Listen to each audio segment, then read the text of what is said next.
أرضي بانها يو أرضي بانها يو وبحي ودن كانها يو وحان ورديا ورديا. السلام عليكم ورحمة الله وبركاته. الحمد لله ومن ثم الصلاة والسلام على رسول الله وعلى آله وصحبه ومن والاه. أحبتي الكرام، maanta waxaa qaadan doona waa qisad cusub, qisasooyinka ugu wanaagsana qisada nabi luut calayhi salaam. waxaa qaadan doona nabi luut magaciisa iyo meesha isku dhashtay iyo qoomkaas loo diray iyo qoomka ficilka ay sameynayeen oo sabab u ahay in la cadaabo iyo sidii loo cadaabay iyo ilaahay sidii u badbaadiyay nabi luut calayhi salaam. bصراحة قصة نبي لوط وقصصوينك أو حنون بدن لأنه فعل كقوم كيسوبناين فعل أو آتي وفرحهم فعل أو يعني لا دكت أورونين ولا عرب كولون أورونين ولا قلبك ولا مسكحة ولا شيء يعني يعني فعل كيسمينين وفعل لدهايو اللواط لما جيس وإن أو نين إنين اسكو إيمانين بدل ما نين إنك اسكو تجلهين لم نين أيا اسكو إيمانين فاحش اسكو سمينين إس أروسين يعني isku sinaysanayaan ficilkaasna waa dadka ugu horeey ay ficilkaas ay sameeyeen. insha Allah maanta waxaan qaadan doonaa qofkii ugu horeeyay iyo sidii yani ficilkaas sidii u keeneen. وبسم الله نستعين على امور الدنيا والدين. اللهم علمنا ما ينفعنا وانفعنا بما علمتنا وزدنا علما. اولا نبي لوط مقيس ولوط بن هاران بن تارح. لوط بن هاران ما لوط بن هارون، لوط بن هاران wuxuu ku dhashtay tuulada la dhahayo baabil ay ku taalo hadda wadanka العراق. qoomkiisna waxay degnaayeen qaryad la dhahayo sudum ay ku taalo urdun بحر الميت عند البحر الميت. طبعا قصه البحر الميت ان شاء الله عشان soo socda qaybta labaad ayaa qaadan doona sabab loo bixiyay بحر الميت. qoomkii loo dirna yani qaryad sudum ay ku taalo urdun waxay sameynayeen ficilka aan sheegay la dhahayo anliwaat in oo nin iyo nin isku tagaan laba nin badal ma qofka xaaskiisa u tag lahaay nin kale ayaa u tagaa nimankii ay isku tagaayeen. marka ficilkaas intee ka keeneen laana waa dadka ugu horeey ay sameeyeen waay yaa way qofka ugu horeey on lagu sameeyay ayaa hadda qaadan doona. awalan qaryad sudum waxay ahayd qarya oo nimcaysan maasha Allah tabaaraka Allah, biyaha iyo badarta iyo beerta iyo kheyraad badan ay haysteen. waa ogtihiin fatraada imaanaysa oo qaxad iyo baahi iyo oon ay dhacayso dadkana yani markii oo baahi oon ay jirto yani magaalada tuuladooda ka baxayaan tuulo kale ay raadsanayaan oo biyo iyo badar iyo beer ay leedahay sidii oo nimcadaas ay ku faa'iideystaan. marka dadka waxay ogayiin in oo qaryad sudum nimcaysan waxay rabaan in meeshaas aadan ay ka faa'iideystaan. qoomkaas maxay sameynayeen dadka isbaaro dhigaayeen sidii oo tuuladood loo dhawaanin, dadka ay bahdilaayeen ay tumaayeen yani ay dilaayeen sidii oo ay ka ordaan. marka maalin waxa uu imaaday ibliisna maxaa ka ogtihiin إبليس وقتين 24 ساعة الدوام وحوش شخينا 24 ساعة. شيخ ليش طنبو حالي بقى إنه دتك فتنايو مركز تبو فتنة عصب إيو شر عصب إيو يعني بلاء عصب لأنه كان مركا إبليس أيا وحاس صادقي ويل قرح بدن نظيفة أيا دتك يو إمادة أو إسبار أو دجن ويل عادي إسكدقي أو ماشي إسكمرو يعمل والخبتي إنه يتمان إيروان وحده وحني تصا waxaani bara ni dhaafaysiin maxaanu bare waxaani bara da samaysiin dadka niga cabsanaay niga ordaay niga soo waaneenin maxaa waay wuxuu dhahay ninkii soo maro yani xooga faaxishada ku sameeyo zinesta si amal markaas uu tusay waa qofka ugu horeey oo faaxish oo dadka ay ku bartaan oo faaxishadaasna ay faafto. قف وجوري لو سميه فاحشة اللواط و شو اسمه ده إبليس. طبعا وقت إن إبليس لا وحو دارت إن أسيقا يعني بني آدم رون إن أسفتنين نايو. مركب قف وجوري لو سميه و إبليس كديم أول وحاء هيت فعل كاس إنه دتك أو إيمانا لإن أيكا أو كبهدلان أو دتك أي وسمين في الأخير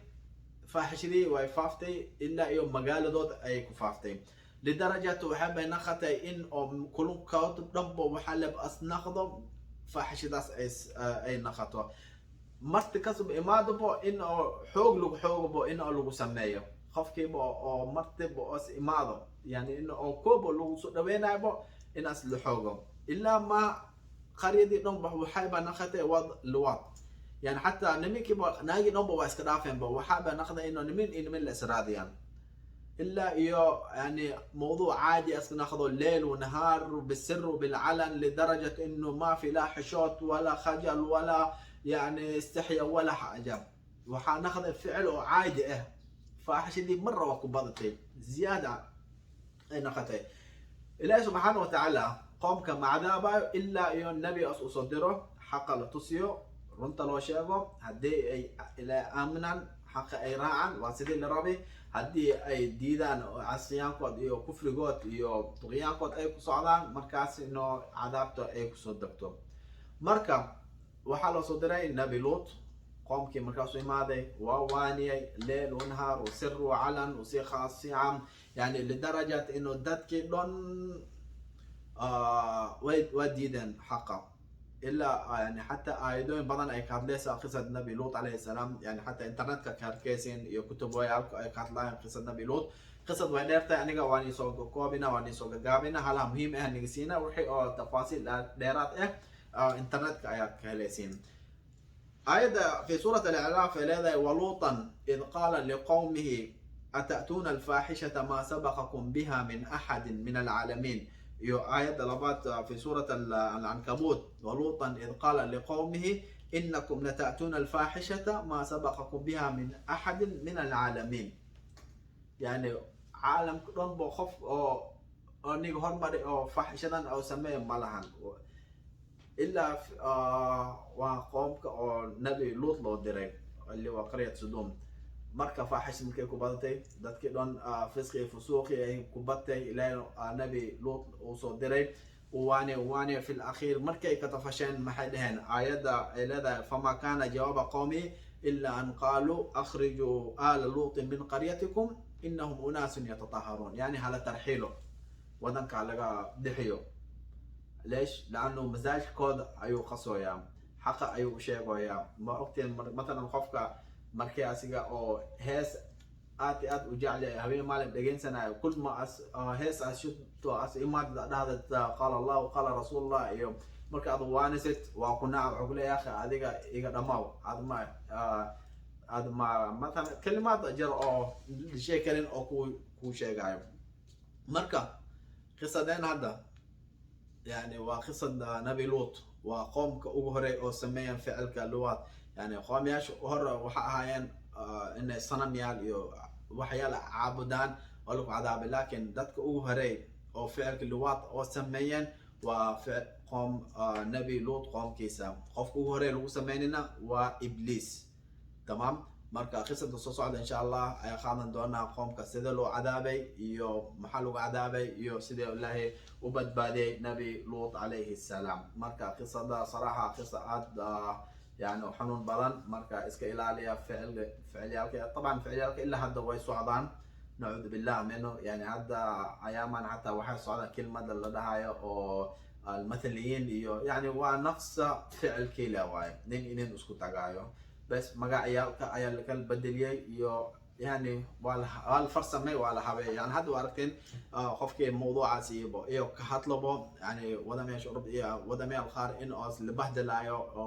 يعني لقصور جيت سنايو مركا الله نسهنوني رمانتنا اللهم أرنا الحق حقا وارزقنا اتباعه وارنا الباطل باطلا وارزقنا اجتنابه برحمتك يا أرحم الراحمين درسنا ما تلانك أكيد هذا وحاق هنا عشرك أو قرارك فإن أصبت من الله وأخطأت مني ومن الشيطان والسلام عليكم ورحمة الله وبركاته قصة قيادة الأبات أيا اسكو إيمان دونا إن شاء الله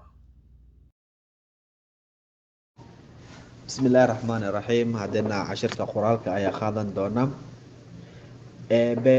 وحو نبي لوط أصو ديري دادكيسي وحو نبي لوط أصو ديري دادكيسي si oo u hanuuniyo uguna yeero inay caabudaan eebe si oo u hanuuniyo uguna yeero inay caabudaan eebe waxayna ahaayeen dad xun oo sameeyo xumaanta. waxayna ahaayeen dad xun oo sameeya